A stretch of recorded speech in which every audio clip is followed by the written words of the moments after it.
What's up guys, it's Kyle here once again from Footy-Boots.com, and I'm here to give you the rundown on something very exciting that's just come through our letterbox, the Pele Sports Trinity, or to give it its full name, the Pele Sports Trinity 3E. And this is a boot that came out at the very end of 2011, is aiming to make a big splash in 2012, which is kind of unusual because this boot came out of left field for many. Pele Sports went from making very heavy, complicated leather boots to making something that they say is lighter than the Adizero. We know from people on the site that there is a lot of hype about the weight and this unique sole plate that the Trinity have. A lot of people are going to be interested in these, but I bet you're not willing to take the £155 plunge on them without getting a better look at them first. But never fear, as always, the experts, independent experts here at Footyboots.com are here to give you the rundown on all the key features of the Pele Sports Trinity. Built for speed, it's fair to say the Pele Sports Trinity is the definition of a no-frills boot. The team behind the Trinity supposedly worked with a team of Formula 1 engineers to strip back unnecessary weight and trim off the grams, and it shows.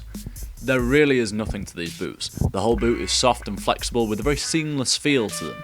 The upper is entirely synthetic, made from a specially engineered material called Symbio skin. It's designed to move with and mould to a player's foot whilst they're playing, whilst being durable enough to take the occasional stud to the toe. We know it happens. One of my favourite things about the Trinity, straight out the box, is the shape of the shoe itself. Once you get past the unconventional outsole and the upper material, you have a very classic shape, complete with central lacing, contoured ankle and heel, and a separate tongue. Combining the sleek, low-profile style of the boot with a classic silhouette has already drawn favourable comparisons to some of the best speed boots out there, including the older entries into the Mercurial Vapor series. But it's the outsole and the studs where most of the ingenious pieces of the Trinity's design come into play. Starting with the outsole, you'll notice that all of the studs are placed very close to the edge of the sole plate. Pele Sports have used a new invention called the Trinity Stud Mapping System to place the studs in the optimum location. Most football boots offer a mostly symmetrical stud layout. Pele Sports argue that if your feet aren't symmetrical, your studs shouldn't be either. The forefoot studs are designed to optimise the energy produced by the midfoot when running, increasing your foot speed and coordination. However, it's the tripod layout of the heel that has garnered the most attention. Pele Sports say the Trinity's 3 heel studs penetrate and release the ground more efficiently than other boots, which not only gives you an improvement in acceleration, but it also reduces your chances of injury. The guys at Pele Sports also say this unorthodox layout also naturally stimulates muscles that you wouldn't normally engage in a traditionally soled boot. This in turn uses your muscle memory to teach your feet to be faster. Naturally, we're a little bit skeptical over this one, but we can't wait to try them out. We'd love to be proved wrong. As a boot that aims to be one of the ones to watch in 2012, I thought it was a good idea to compare it with two of my favourites from 2011, the Nike T90 Laser 4 and the Adidas F50 Adizero. It's worth pointing out this is more to illustrate the weight of the Trinity rather than any serious performance aspects, and in the interest of full disclosure, all of the boots are either 9.5 or a 10. Nike's effort as a power boot is obviously high in the weight stakes, and at 290 grams, it belies its claim as the lightest T90 ever.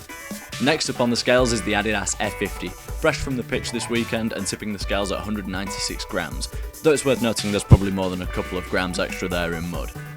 Finally, the Trinity crosses the line at 174 grams, heavier than the sub 160 gram mark promised when it was revealed last year, but we're sure you'll agree that anything that outdoes the Adizero is worthy of some props.